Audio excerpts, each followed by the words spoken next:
주리당은 선택과 결정에 대한 자유의 문제를 이렇게 말했습니다. 굶주린 당나귀 앞에 똑같은 건초더미 두 개가 놓여 있다.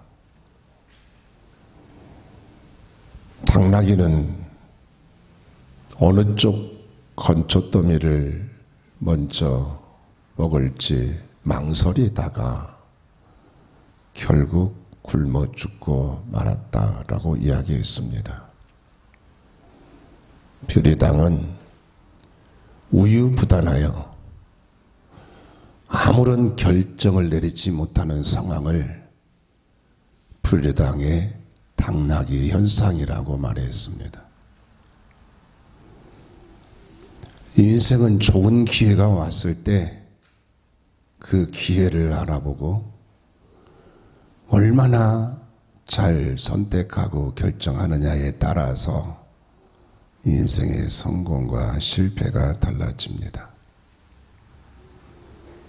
하나님이 주시는 은혜도 그 기회를 놓치지 않고 믿음으로 받아들여야 복 있는 사람이 됩니다.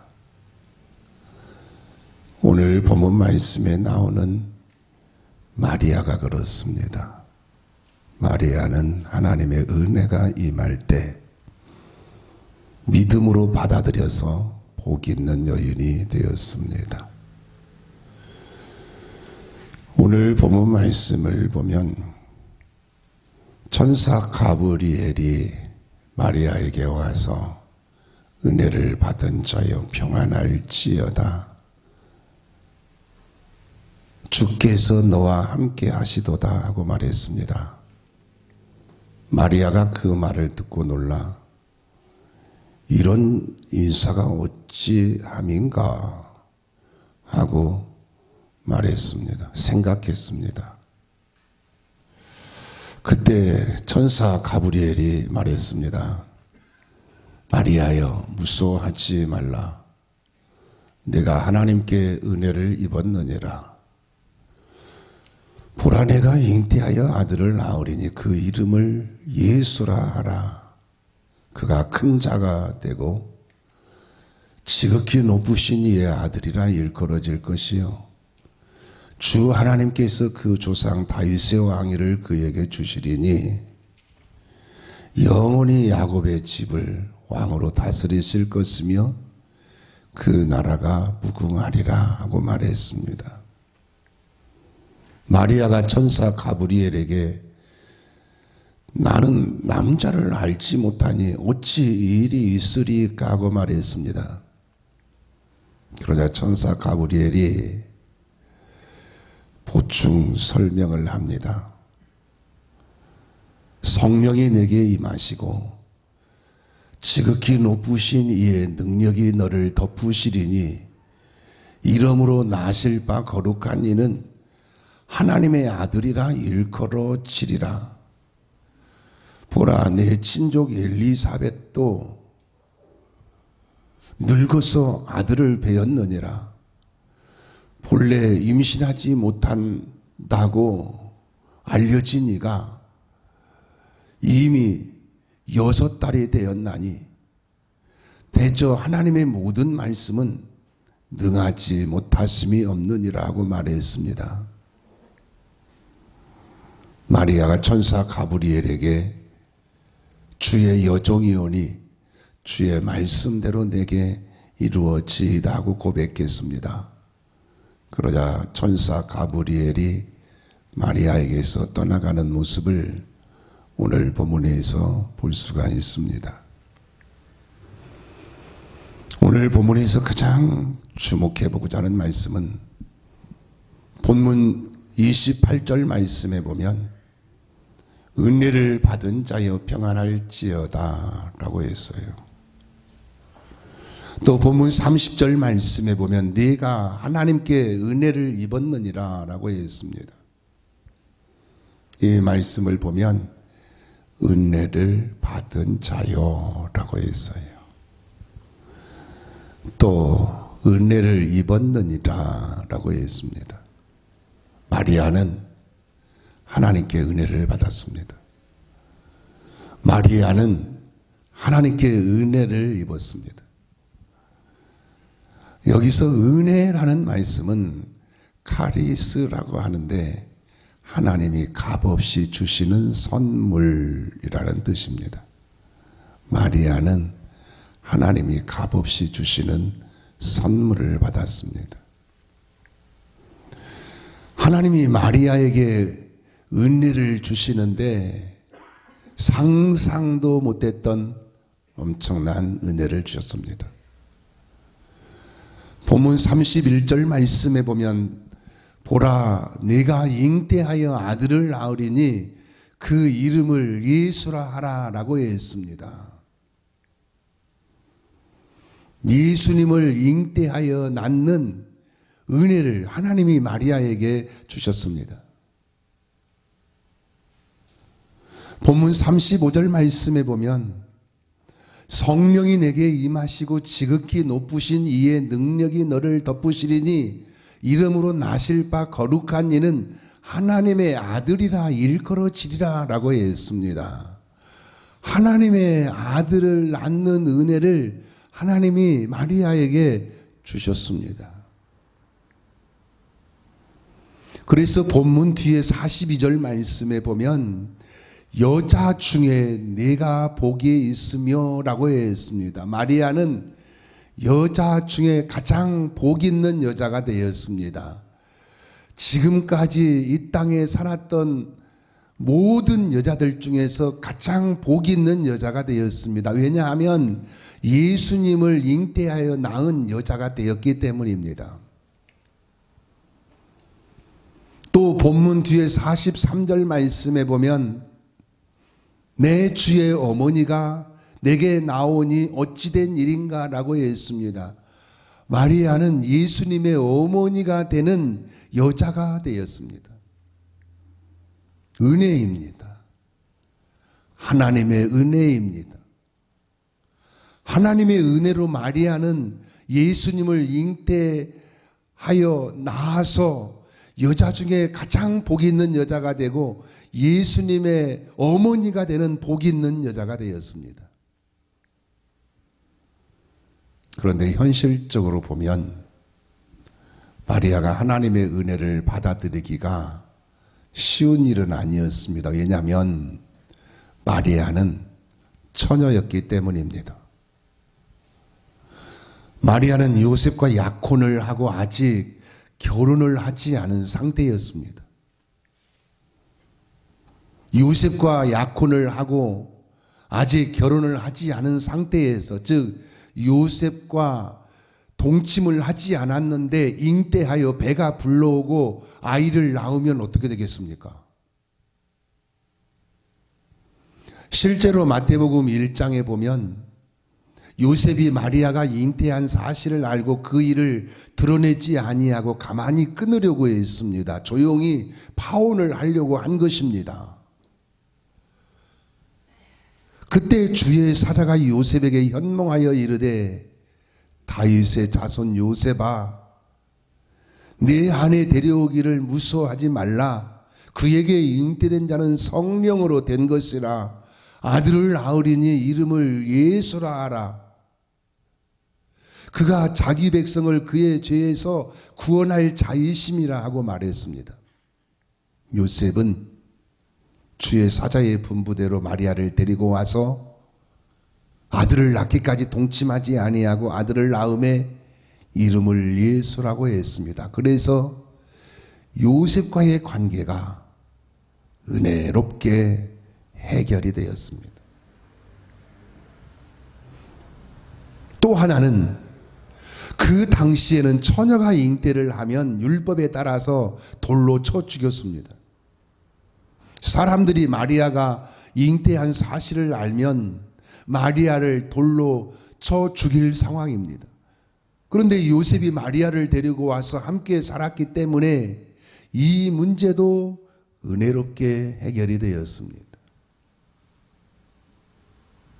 마리아는 하나님의 은혜가 임할 때 요셉과의 관계, 또 율법의 처벌 문제, 무엇보다도 스스로 받아들이기 어려운 상황에서 이렇게 고백을 합니다. 본문 38절 말씀에 보면 마리아가 이르되 주의 여종이오니 말씀대로 내게 이루어지이다 하매 천사가 떠나가니라 라고 했습니다. 이 말씀을 보면 말씀대로 내게 이루어지이다 라고 했어요. 마리아는 말씀대로, 주의 말씀대로, 하나님의 말씀대로 내게 이루어지이다 하고 고백하면서 받아들였습니다. 저는 오래전부터 이런 생각을 해보았습니다. 왜 하나님이 마리아를 선택하셨을까? 왜 하나님이 예수님을 이 땅에 보내시면서 마리아를 선택하셨을까? 그 당시 많은 처녀들이 있었을 텐데 왜 하나님이 마리아를 선택하셨을까? 그것은 마리아에게 믿음이 있었기 때문입니다. 마리아에게 하나님의 말씀, 하나님의 하시는 일을 헌신적으로 목숨 걸고 받아들일 만한 믿음이 있었기 때문입니다. 하나님이 마리아의 믿음을 보시고 마리아를 선택하셔서 마리아를 통해서 예수님을 이 땅에 보내셨습니다. 요셉도 그렇습니다. 왜 하나님이 요셉을 선택하셨을까요? 왜 하나님이 요셉의 아내, 요셉의 가정을 선택하셨을까요? 마찬가지로 요셉에게 믿음이 있었기 때문입니다. 요셉에게 하나님의 말씀, 하나님의 하시는 일을 헌신적으로 받아들일 만한 믿음이 있었기 때문입니다. 하나님은 믿음이 있는 사람, 믿음의 그릇이 준비된 사람에게 은혜를 주시는 분이십니다. 어떤 남자가 하나님 제 소원을 하나 들어주십시오 하고 기도했습니다. 그러자 하늘에서 음성이 들려왔습니다. 그래, 소원이 무엇이냐? 남자가 하와이까지 다리를 놓아주십시오. 그래서 언제든지 자동차로 갈 수 있게 해주십시오. 그러다 하늘에서 또 음성이 들려왔습니다. 내 소원을 들어주려면 경비가 너무 많이 든다. 다리 교각을 태평양 바다 밑에까지 놓아야 하고 그러려면은 콘크리트와 철근이 얼마나 많이 들어가는 줄 아느냐. 내가 할 수는 있지만 꼭 필요한 다른 소원을 말해보아라. 남자가 한참을 생각하더니 이렇게 말했습니다. 하나님, 저는 여자들에게 잘해주고 싶은데 여자들은 자꾸 토라지고 말도 안 합니다. 여자를 잘 이해해가지고 여자들에게 잘 대해줄 수 있도록 해주십시오. 그러자 하늘에서 곧바로 음성이 들려왔습니다.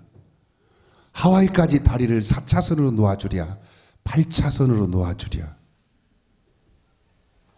여자분들은 참 이해하기 어려울 정도로 복잡한 면이 있다는 것이지요. 여기 계시는 분들은 말고요.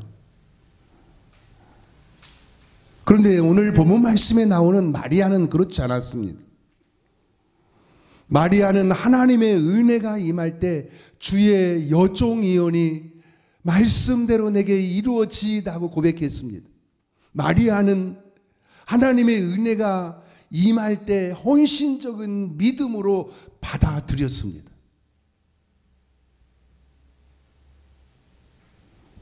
어느 교수가 학생들에게 질문을 했습니다. 알코올 중독자인 남편은 집안의 가구들을 내다 팔아 술을 마시고 돈이 떨어지면 돈 내놓으라고 아내를 마구 구타한다네. 게다가 아내는 폐결핵에 걸려서 몸조차 가누기 힘든데 원치 않는 임신을 했지. 아기를 낳아도 잘 기를 수 있을지 알 수 없는 그 상황에서 이 태아를 어떻게 했으면 좋겠는가. 그러자 한 학생이 재빨리 손을 들고 단호하게 말했습니다. 낙태를 시켜야 합니다. 그때 교수가 말했습니다. 자네는 방금 베토벤을 낙태시켰네. 임신된 태아는 베토벤이었네. 자네 말대로 낙태를 시켰다면 베토벤이 어떻게 되었겠는가. 교수가 또 학생들에게 질문을 했습니다. 결혼을 하려는 약혼녀가 잠자를 한 번도 같이 한 적이 없는데 임신을 해서 배가 불러온다면 어떻게 하면 좋겠는가. 그러자 또 다른 학생이 재빨리 손을 들고 단호하게 말했습니다. 당장 파혼을 하고 헤어져야 합니다. 그때 교수가 말했습니다. 자네는 방금 요셉과 마리아를 파혼시켰네. 잉태된 아기는 예수님이라네. 요셉은 이 황당한 사건을 조용히 해결했지. 만약에 요셉과 마리아가 파혼을 하고 헤어졌다면 어쩔 뻔했는가. 하나님의 은혜가 임할 때 요셉과 마리아는 헌신적인 믿음으로 받아들여서 예수님이 이 땅에 탄생하시게 했습니다. 미셸 퀘스트가 쓴 예라고 하게 하소서라는 시가 있습니다. 이 시를 보면 이렇습니다. 아들아, 예라고 대답해다오. 나는 이 땅에 오기 위해 마리아의 예라는 대답이 필요했듯이 지금 너의 예라는 대답이 필요하단다. 너의 일터에 내가 있어야 하고 너의 가정에 내가 있어야 한단다. 쳐다보는 눈도 내 눈이어야 하지 내 눈이어서는 안 된다. 오 주님, 주님의 여구는 참으로 무섭습니다. 그러나 누가 주를 거역할 수 있겠습니까? 내 나라가 아니라 주님의 나라가 임하고 내 뜻이 아니라 주님의 뜻을 이루기에 예라고 대답하게 하소서라는 시입니다. 하나님의 은혜가 임할 때 요셉과 마리아는 예라고 대답하여 하나님의 뜻을 이루어 드렸습니다. 그러므로 사랑하는 여러분, 하나님의 은혜가 임할 때 요셉과 마리아처럼 예라고 대답하여 하나님의 뜻을 이루어 드리는 진정한 믿음의 사람, 진정한 주님의 사람, 진정한 복 있는 사람이 되시기를 예수님의 이름으로 축원합니다. 기도하시겠습니다.